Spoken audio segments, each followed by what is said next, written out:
అందరికీ నమస్కారం. ఈ రోజు మనతో ఉన్నారు ప్రముఖ ఆధ్యాత్మికవేత్త చక్రావధానుల సీతారామాచార్యులు గురుగారు ఉన్నారు. మాట్లాడతాం. నమస్కారం గురుగారు. నమస్కారం. గురుగారు 29వ తారీఖు గురు పౌర్ణమి రాబోతుంది. ఆ రోజున ఎలా వినియోగించుకోవాలి, ఏం చేసుకోవాలి, ముఖ్యంగా గురువులందరికీ ఎలా కృతజ్ఞత చెప్పాలి అందరము? చక్కటి విషయం అడిగారు. ఇప్పుడున్న కాలమానంలో తగినటువంటి ప్రశ్న ఇది చెప్పాలి. అవును గురుగారు. ఎందుకంటే మాతృదేవోభవ, పితృదేవోభవ, ఆచార్య దేవోభవ అన్నారు. ఆచార్యుడు అంటే ఇంత పెద్దవాళ్ళమై మనం ఇంత స్థాయిలో ఉన్నామంటే గురువులు మనకి చక్కగా విశేషంగా విద్యాబుద్ధులు నేర్పి మనకి అన్ని జ్ఞానాన్ని నేర్పితే కానీ ఇలా మనం ఈ స్థాయిలో ఉండం. అవును. అయితే ఈ రోజుల్లో గురు పౌర్ణమి అంటే కాలం మార్చేసి ఏవేవో అర్చనలు చేస్తూ ఉన్నారు. వాస్తవానికి గురు పౌర్ణమి అంటే దీన్ని వ్యాస పౌర్ణమి అంటారు. ఈ రోజు మనం ఇలా పూజా పునస్కారాలు చేసుకుంటున్నామన్నా, మన సంస్కృతి సాంప్రదాయాలు నిలబడ్డాయి అన్న ఆ మహానుభావుడు వ్యాస భగవాను యొక్క విశేషమైన వారు రచించి ఎన్నో ఇతిహాసాలు పురాణాలు మనందరికీ ఆ గ్రంథాలు అందించారు. కాబట్టి ఈ రోజుకి మనకి దేవాలయ వ్యవస్థలు అలాగే ఈ సాంప్రదాయాలు నిలబడ్డాయి. ఆయనకి కృతజ్ఞతగా ప్రతి సంవత్సరం చేసుకునేటువంటి దాన్నే వ్యాస పౌర్ణమి అన్నారు. చక్కగా ఆ వ్యాసుల వారికి విశేషంగా ఆ వ్యాస శ్లోకాన్ని చదువుకోవడం, ఆ వ్యాసుల వారికి విశేషంగా ఇంట్లో దీపారాధన చేసుకుని అర్చన చేసుకోవడం. ఇంకా గురువుకి ప్రతి చెందే విషయం ఏమిటండి అంటే ఏదైనా సరే ఆయనకి ఇష్టమైంది పురాణ ఇతిహాసాల తర్వాత ప్రపంచానికి అందాలి అని ఆయన కూడా రచించి అందించారు. ఆయన పూజించడం కన్నా ఇంకా విశేషంగా ఆయన రచించినటువంటి అన్ని కూడా ఆయన ముందు కూర్చొని చదివి వినిపిస్తే ఆయన కూడా విశేషమైన ఫలితం కలుగుతుందంటండి. ఇంకా చెప్పాలంటే ఈ గురు పౌర్ణమికి ఆచార్యులు ఇప్పుడు మేము వేద పాఠశాలలో ఎంతో విశేషంగా చదువుకుని వస్తాం. ఇంత విద్య చదువుకున్న తర్వాత కనీసం సంవత్సరం ఒక్కసారికైనా ఆ గురువుల దగ్గరికి వెళ్ళి వారి యొక్క ఆశీస్సులు తీసుకుని మరి ఇంత స్థాయిలో ఉన్నవారికి వారికి పొలము తాంబూలము చక్క సత్కారాన్ని అందించి విశేషంగా వారికి అందించాలి. చూడండి, మీరు కూడా ఒక గురుదైవంగా మరి రాగానే గురువారు అంటూ నమస్కారం చేసుకున్నారు, చక్కగా పళ్ళు ఫలం అందించారు. మన సంస్కృతి సాంప్రదాయాన్ని ఇలా ఉండాలని మీరే ఫస్ట్ మొదట్లో మీరు చక్కగా చాలా అద్భుతంగా ఇలాంటి వాళ్ళకి ఆ ఛాన్స్ రావడం కూడా మా అదృష్టం కదా. తప్పకుండా బ్లెస్సింగ్స్ ఉంటాయి.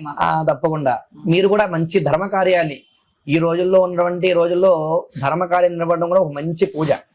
విశేషంగా భగవంతుని పూజించడమే పూజ కాదండి, మన ధర్మాన్ని నిలబడడం కూడా ఒక పూజ లాంటిదే. ఇంత చక్కటి కార్యక్రమం చేస్తున్నారు మీరు. మరి ఈ ధర్మాన్ని నలుగురికి అందిస్తున్నారు. తర్వాత తరాలకి భవిష్యత్తుకి కూడా ఈ విధంగా ఉండాలనే మార్గాన్ని నిర్దేశం చేస్తున్నారు. కానీ ఇప్పుడు మన ఛానల్లో సంతోషం, మాకు కూడా సంతోషం. ఇలా నలుగురికి ఒక మంచి విషయాన్ని అందించడం అనేది ఒక మంచి కార్యం. మా గురువులు మాకు అందించడం కూడా అదే అన్నమాట. ఏదైనా విద్యను నేర్చుకుంటే చూడండి, మాకు పాఠశాల చదివించడం కానీ ఏదో ఒక్కరికే నేర్పిద్దాం కాదు, నలుగురు కూర్చుని ఉంటారు, అందరికీ కూడా అన్ని విషయాల్ని అందిస్తూ ఉంటారు. చూడండి, మనం ఇతిహాసాలన్నీ చూస్తుంటే మరి సూత మహాముని సౌనికాది మహర్షులంతా విషయాన్ని తెలియజేశారు అనే మనకి ఉంటారు. అంటే శిష్యప్రియానికి ప్రతిదీ కూడా అందిస్తేనే అది కాస్త నలుగురికి అందుతుంది. అలాగే ఈ వ్యాస పౌర్ణమి రోజు తప్పకుండా ప్రతి ఒక్కరూ గుర్తుపెట్టుకోవాలి. ప్రతి వృత్తిలో అండి, ఏదో బ్రాహ్మణోక్తిలో లేకపోతే వారి వృత్తిలో కాదు, ప్రతి వృత్తిలో వారికి గురువు ఉంటారండి. మరి ఆ వృత్తిలో ఉన్నటువంటి గురువుని తప్పకుండా కనీసం సంవత్సరానికి ఒక్కసారి అయినా సరే గుర్తు పెట్టుకోవాలి. మనం ఈ రోజులో అంతా కూడా కాలమానంలో అంతా కూడా ఫాస్ట్ యుగం అయిపోయింది. ఈ ఫాస్ట్ యుగంలో అంతా కూడా మనం ఏం చేస్తామో తెలియదు. పొద్దున్నే సూర్యుడు వచ్చిన తర్వాత నిద్ర లేవడం, ఆ తర్వాత బ్రష్ చేయడం, బెడ్ కాఫీ అంటూ ఏదో చేయకూడనటువంటి పనులు చేస్తూ ఎన్నో చేస్తూ ఉన్నాం. కనీసం ఇలాంటి వ్యాస పౌర్ణమి వచ్చినప్పుడైనా కాస్త ఆ రోజు మనం చేసే వృత్తిలో ఆ రోజు సెలవు పెట్టుకుని గురువు దగ్గరికి వెళ్ళి ఆ రోజంతా కూడా చక్కగా గురువుకి సేవ చేసుకుని, అంటే ఇంకా చెప్పాలంటే అండి, పూర్వ విద్యార్థులు ఏవైతే ఉన్నారో, పూర్వైతే విద్యార్థులు ఎవరు ఉన్నారో వారంతా కూడా ఈ గురు పౌర్ణమికి గురువు దగ్గరికి వెళ్ళి చక్కగా ఆశ్రమాలన్నీ కూడా గురువు గారు చూసి ఆ ఆశ్రమాల్లో వారు సంపాదించే దాంట్లో ఇంకా వృద్ధి చెందాలని ఆశ్రమాన్ని కాస్త వారి వృద్ధి కొద్ది ఫలాలు అన్ని కూడా గురువు గారికి అందించడం, ఆ గురువు గారి ఆ సౌరాజ్యంతా సేవ చేసుకుని వినడం గురు ఆశీస్సులు అనమాట.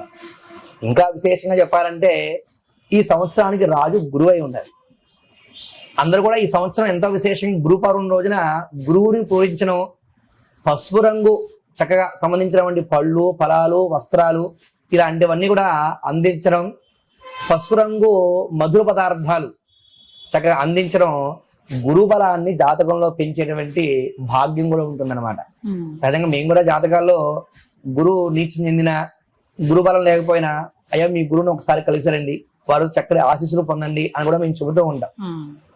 అయితే అలాగే ఈ వ్యాసపూర్వం రోజున విశేషంగా గురువు దగ్గరికి వెళ్ళి వారి ఆశీస్సులు తీసుకోవడం, మనం కాస్త వారి గౌరవంగా వారి దగ్గర ఆరోగ్యంగా కాస్త ఆయన యొక్క మంచి చెడులు విశేషాలు తెలుసుకోవడం మనకి మన సాంప్రదాయం మనకి ఎంతో విశేషంగా తెలియజేస్తూ ఉన్నది అనమాట.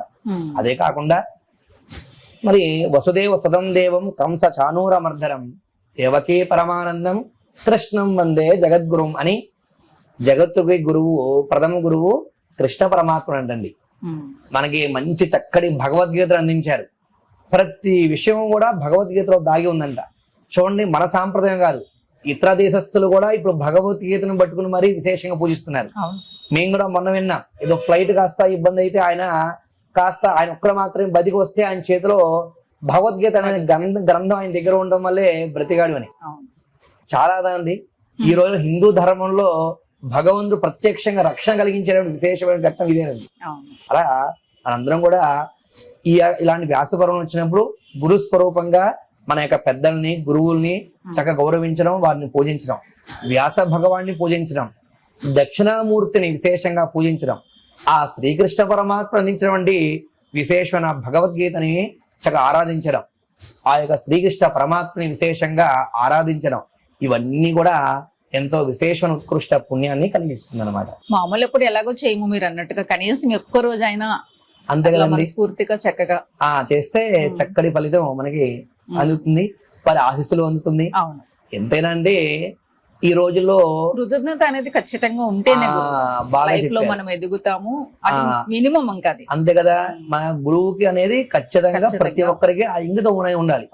చూడండి, కాలమానంలో ఇప్పుడున్న చిన్నపిల్లలకి అరే నాయన ఇంటికి పెద్దవాళ్ళు వచ్చారా వారికి నమస్కారం చేసుకో అంటే వాడు ఏదో చిన్నపోయినట్టుగా ఫీల్ అయిపోతున్నాడు. అవునా? ఎందుకని ఆ సంస్కృతి సాంప్రదాయం మనం అందించట్లేదు వారికి. అలా ముందు మన పెద్దలంతా కూడా గురువుని పూజించాలి అనేటువంటి ఒక సంస్కృతిని సాంప్రదాయాన్ని మనం చేస్తూ ఉంటే తర్వాత భవిష్యత్తు కాలంలో పిల్లలు కూడా అది పూజిస్తూ ఉంటారు, ఆ కార్యాన్ని చేస్తూ ఉంటారు. అది కూడా ఒక భక్తి పూజే. అంతే కదండి, చాలా విశేషమైంది గురు పూజ అనేది, చాలా విశేషమైంది చెప్పాలంటే. అది విశేషమైంది, అందుకోసమే కదా ఆ వ్యాసులు వారిని పూజించడం కాకుండా ఆ వ్యాసుల యొక్క స్వరూపంగానే దక్షిణామూర్తిని, ఇంకా చక్కగా ఎంతో విశేషంగా ఆ దక్షిణామూర్తిని శ్రీకృష్ణ పరమాత్ముని వీరందరూ కూడా ఈ వ్యాసపర్వం రోజు పూజించడం వల్ల ఎంతో విశేషమైన పుణ్యం కలుగుతుందని మనకి తెలియజేస్తూ ఉన్నారు. ఓకే గురుగారు, చక్కగా చెప్పారు. నమస్తే.